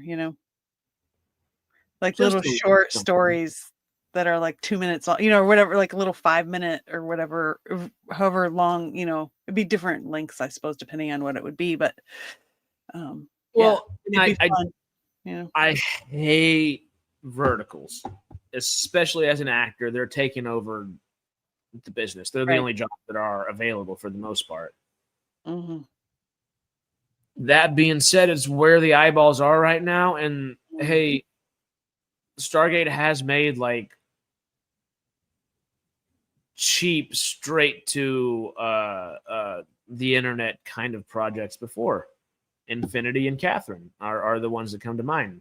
And Catherine, which at least whenever it is edited into a film, isn't the worst thing ever. It's not the best thing ever. But, no, sure.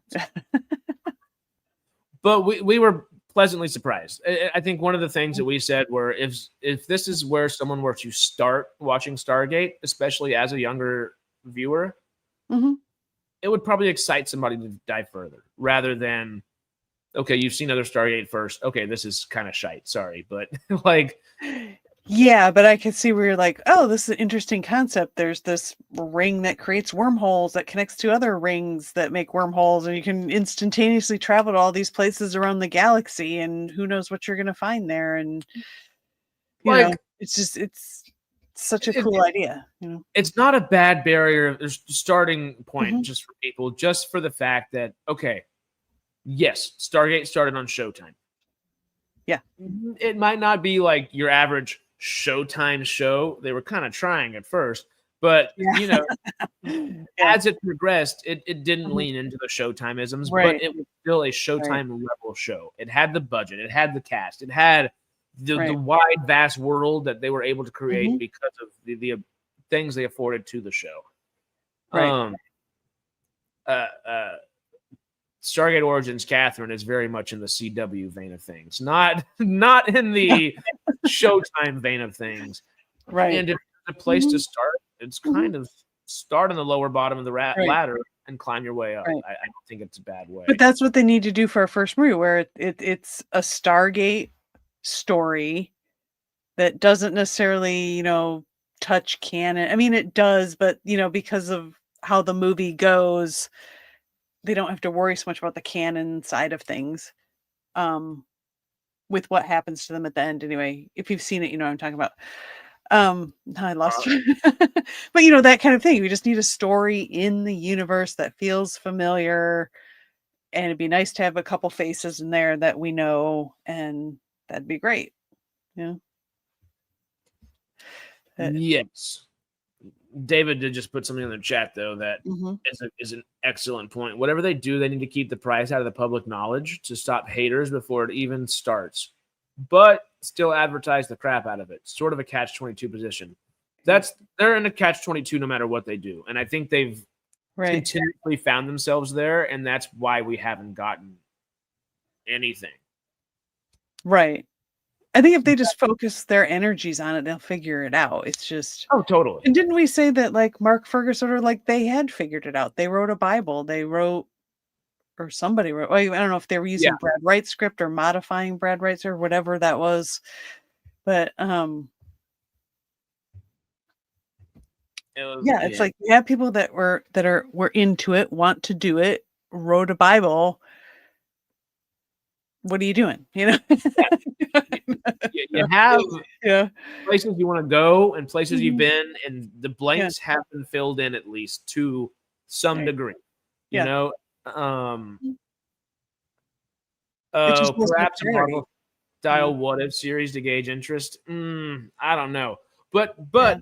see, I just don't know if like the what ifs would be the way to get new people on board. That's the Right. thing there. For Mhm. the fact that no matter what they do, they Right. are in that catch-22 position. I know I keep hounding on it. We'll go check the poll again here in a second. Yeah. But You can't do what if you don't know the if to begin exactly. with. Or whatever it was.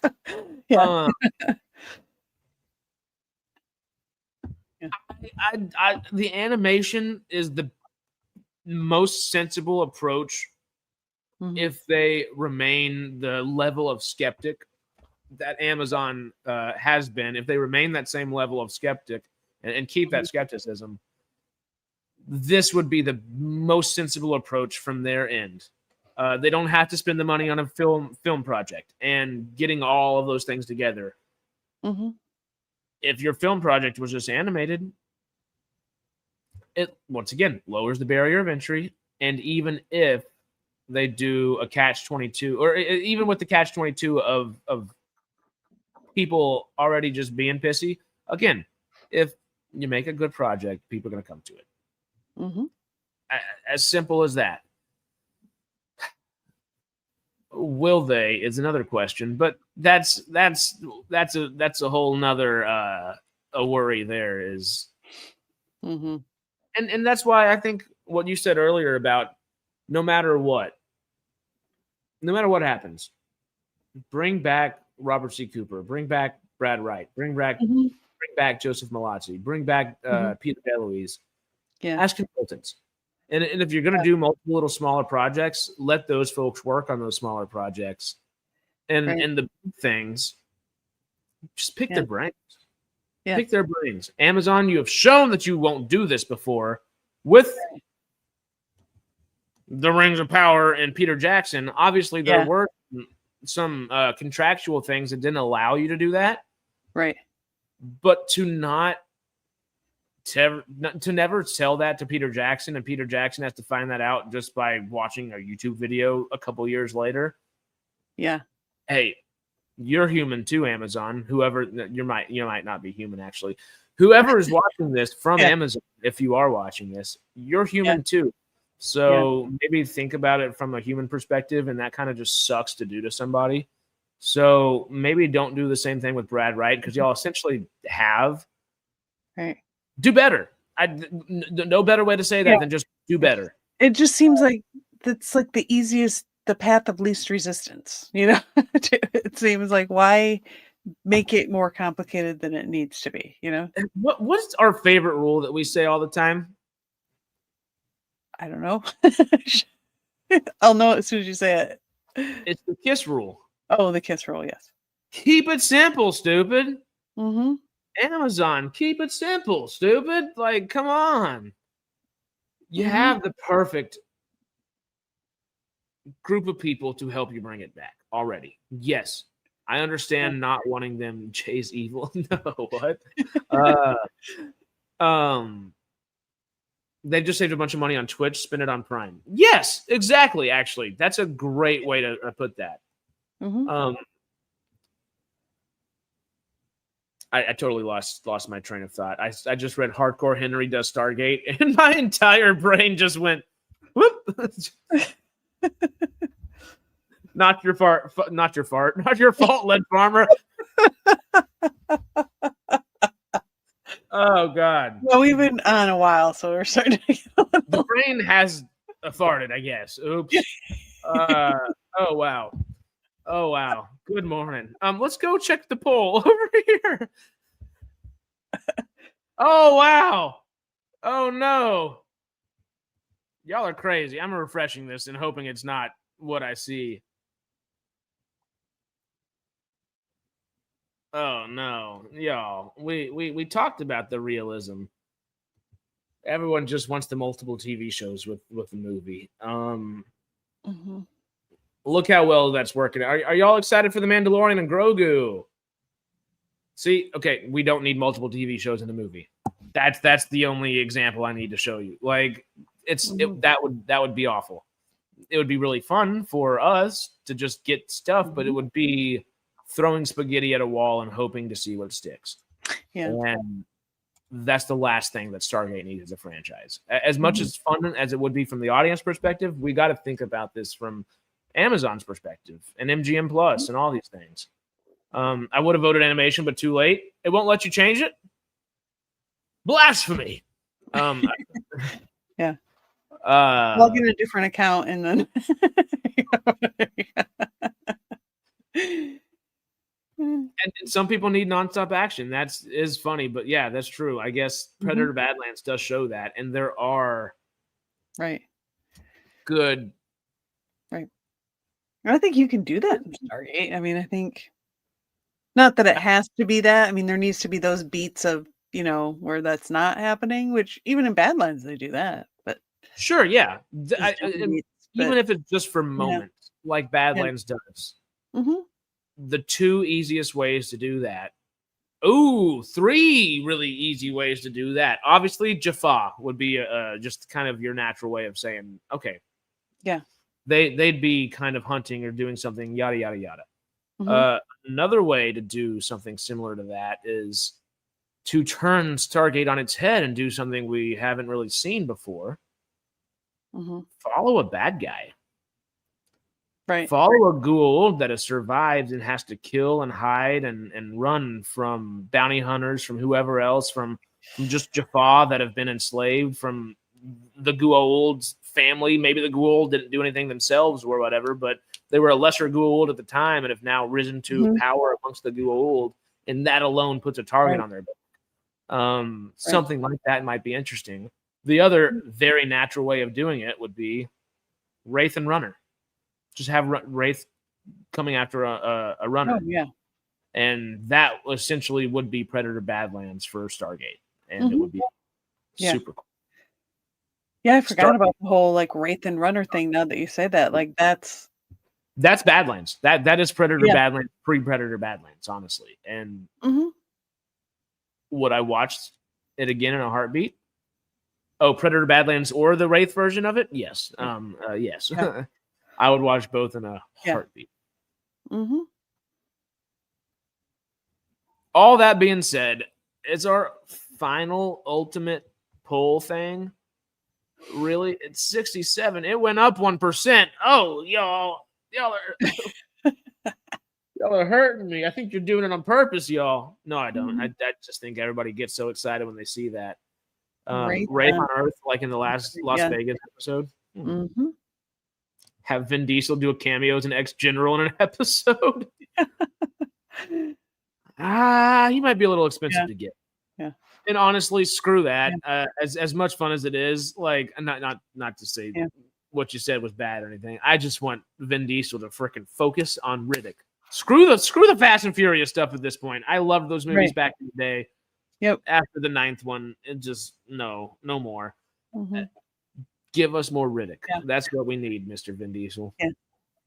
Well, we could do a lot of. I mean, Stargate does getting on the cameo thing. Like Stargate does lend itself to doing a lot of cameos. as just world's aliens, and it only needs to be a one-off thing, and it's fine. Well, you go back to SG1 and SG8 too, and you don't realize the amount of cameos that are actually there. Michael Rooker is the same level of Colonel that Jack O'Neill was for the vast majority of time we saw him. Michael Rooker is now Yondu, Merle in The Walking Dead. He's half a dozen freaking characters in the DCU now. Like, there's interesting ways to utilize the cameos that have already been there. Some are dead, not Kronos. What's the actor's name? He's so good. He's the guy that played Proxima Caesar in Rise of the Planet of the Apes. Kevin. I have no clue. I'm Googling real quick. Okay. No, not Rise of the Guardians. Rise of the Planet of the Apes. I clicked enter too fast. Not Rise of the Planet of the Apes. Oh my God. What's the new one called? Kingdom of the Planet of the Apes. Okay, there we go. Okay, you go Kingdom. I had to jog my own memory, and I don't know how I managed it. Kevin Durand. That's the guy I was thinking of. Okay. Hold up. Let me share right I probably know his face, but I don't know the... Oh, we all know his face. Oh, him. Oh, him? He's not that... He wasn't that old, was he? No, he was like my age right now whenever he did Stargate. He just happened to be huge, buff, and giant. Oh, he played that. Yeah, when there was that trial with Skara, he was in that episode. Yeah. He was the Goa'uld that was trying to, I guess, retain Skara. Yeah. Kingdom LOL. Yep. There we go. But Jason Momoa is awesome in Fast and Furious 11 or 10. The fact that you're saying a 10, 11 makes me think, no. I think that's time for that to end. I actually like the first two were kind of good, and then it was just ridiculous. So I stopped watching them. I mean, I think I've seen the first three. I saw Tokyo Drift, which was really lame. I might be a sucker, but I'm in for the first 8. The 9th one got me. That's the one that did it for me. But and the 8th one's a little screwy, but it still works.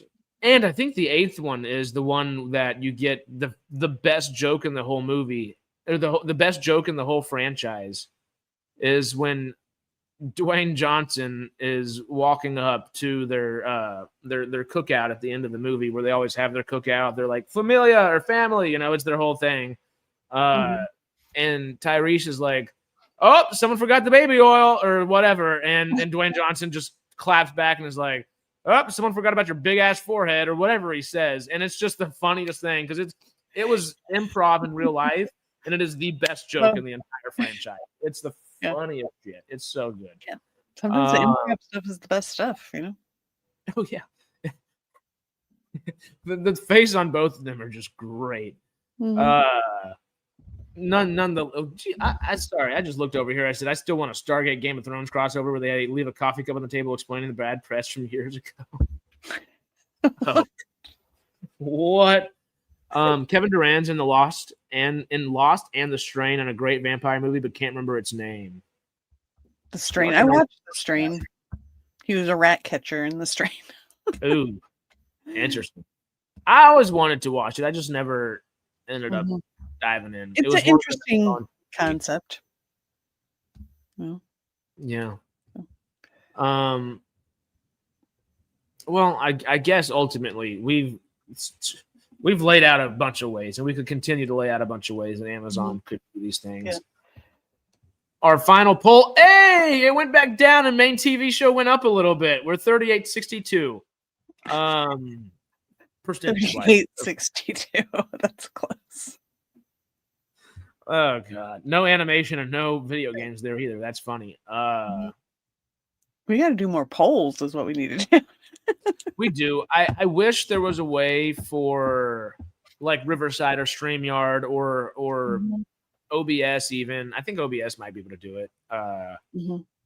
Whatever. You know, all the different little avenues of ways to stream. I wish they were able to correlate a little bit better with the YouTube studio.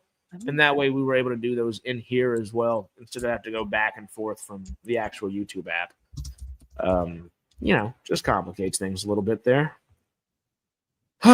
Ultimately, though, I think we have gone through a whole bunch of ways that we could see Stargate coming back. And just so you know, Riverside, I looked it up and it says it does support live polls to engage audiences during live streams, webinars, and podcasts. So just so we know. Ooh. Well, that may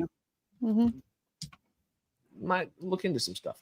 Well, who knows? StreamYards might have it by the end of this freaking stream if we're not careful. The way that they're like, oh, you need here's an update. Here's an update. Here's a whole new thing. This is not going to work the same way it's worked for years now because we added a new update. Which also, I'm not complaining about that, StreamYards. Thank you very much for doing that. Yeah, adding more features is good. I swear, it's just every day I open up StreamYards. I'm like, what is new here? What's going on? There have been so many new things that I've half forgotten that we have.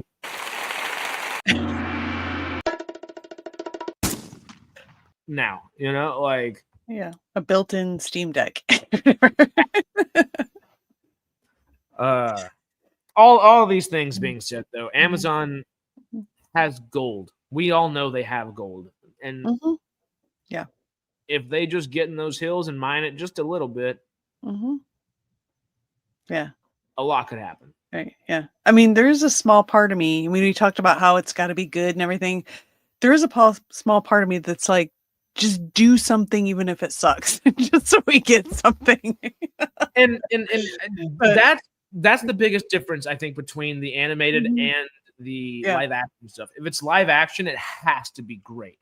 Not just good, but great to some degree. Maybe not like the best thing ever, but it has to be pretty damn great. Animation is already not going to be everybody's cup of tea. So some people are just going to see animation and just toss it off. Oh, it's a cartoon. Oh, it's no good. Oh, I wouldn't watch it anyway. Oh, whatever. Sure. That's going to happen. Again, if there's enough good word of mouth, there's a good chance those folks are going to end up watching it anyway. They might not tell you they did, but they're going to watch it probably still. Now, animation should still be great. It should still be pretty damn great. It should still be really good. All of the above. Again, though, there's more leeway that can be given with animation. That would be the best. Best. I guess I don't know what the word I'm looking for there, but it would leave Amazon open with opportunities. It would be best for them in a sense of, okay, we haven't pigeonholed ourselves, because that's my biggest worry when I do think doing a great movie and having multiple movies planned out for after that, as well as one mainline series to kind of have that through line through, that would be best in a traditional form for sure. But Killer of Killers and Spider-Man itself have shown in recent memory that, well, maybe it's not the only way to do it. Maybe there is a easier way of entry. And if you do make a animated film as good as Into the Spider-Verse and Across the Spider-Verse, right? Think about the type of people that we're going to get for Stargate. We're going to have some of those dedicated fan people ever, and they're going to go back and watch all 17 seasons of Stargate. They might even start with old Stargate Origins Catherine, which would be fun. They might even go back and watch Infinity. I doubt it. Nobody's going to tell them about it. Don't tell them about it. Especially if you have tattoos, don't watch it.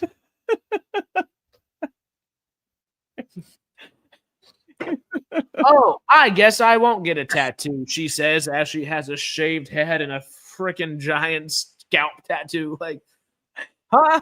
Make it make sense, Stargate Infinity. Make it make sense. Make it make sense, Stargate. Infinity, I don't know if we can give him a pass for that, as much as it's the one thing Stargate does not get a pass for. We've given you a pass, Stargate, for... Yeah, well, they were trying to make it a kids show, and it always had this is the moral lesson of the week.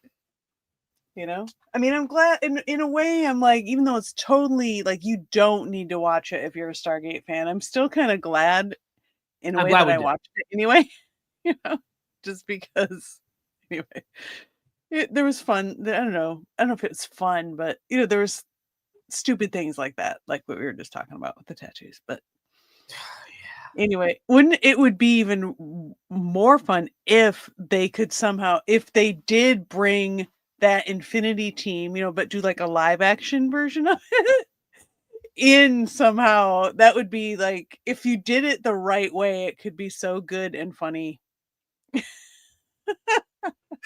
I couldn't do it. I'm like, no. If they did it right, if the way that Dungeons and Dragons, did you see the movie Dungeons and Dragons? Yes, the recent one, a couple years ago. Yeah, yeah. I did you see whenever they're in the big maze thing, and there's that other group of people that also escapes the maze, but you kind of just see them running from like the other side of the whole, I guess, tournament wherever they are, whenever they're all running through the whole like walls changing and they have the whole maze they're running through. We see that it's been a while. Yeah. Well, there's that other group of people there, and that other group of people is the live action version of the cast of the Dungeons and Dragons animated TV show from either the late 90s or early 2000s. I'm not 100% familiar. Oh, I just know that's what they put in there. Mind. Yeah. Yeah, and they should do something like that. That would be fun and silly to do. Yeah. Yeah. Yep. But as Sarah was saying that, the entire time my head was going da da da da da da da, because it's a damn catchy theme. It's a good theme. It's that best thing the whole Stargate. Yeah, the opening sequence is kind of cool. Actually, it's not too bad. But no, anyway. It's.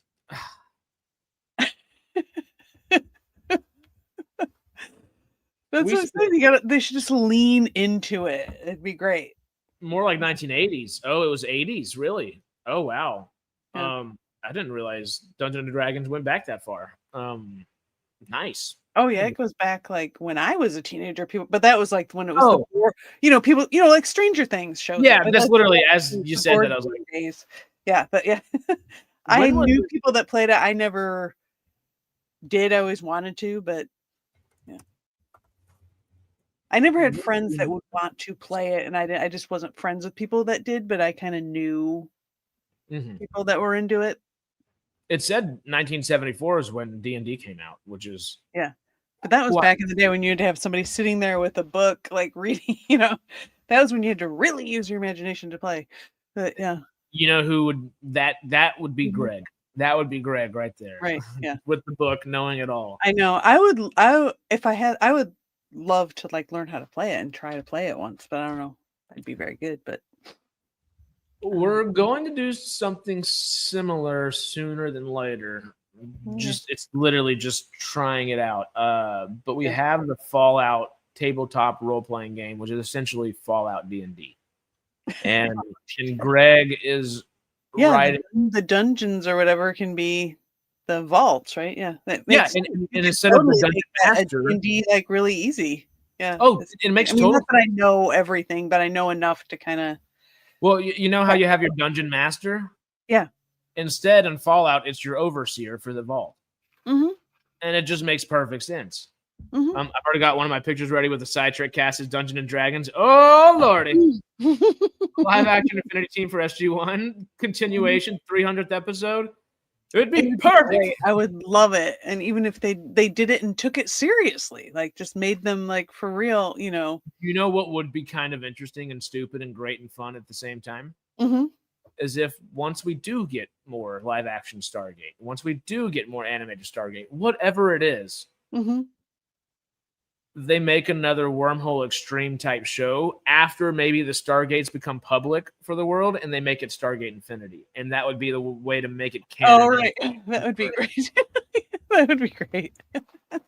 That Fallout on the Upside Down. Ooh. Yeah, that'd be scary. Well, all that being said, we are 2 hours into this thing. We're going to check this poll one final time. Hey, it's 52:48. It's coming back. We're going to stay on for another hour and a half until the poll is the right way that it should be. How can you know? You'll be sitting here by yourself because I'm yeah. No, it is 1 p.m. over here on the West Coast. And I think it is time to wrap things up right here. This is a fun episode today, though. I like this. Anyway, I like it when we get a good thing going here. I was worried a little bit, of course, and we were kind of saying earlier, do we just go in a rabbit hole like we normally do and just talk about, well, I'd want this actor to do this, and I'd want this project to look like this. I'm glad we didn't try to specify what the project should look like, and we did stick in that executive kind of studio producer mindset of what is the best approach, the angle to attack the Stargate revitalization from, and bring it back to the front of the public eye like it should be. Yeah. Anything else you got before we hop out of here? No, hopefully I'm gonna have a very belated Predator reaction video on my channel. But I was gonna mention something else too, and I completely forgot.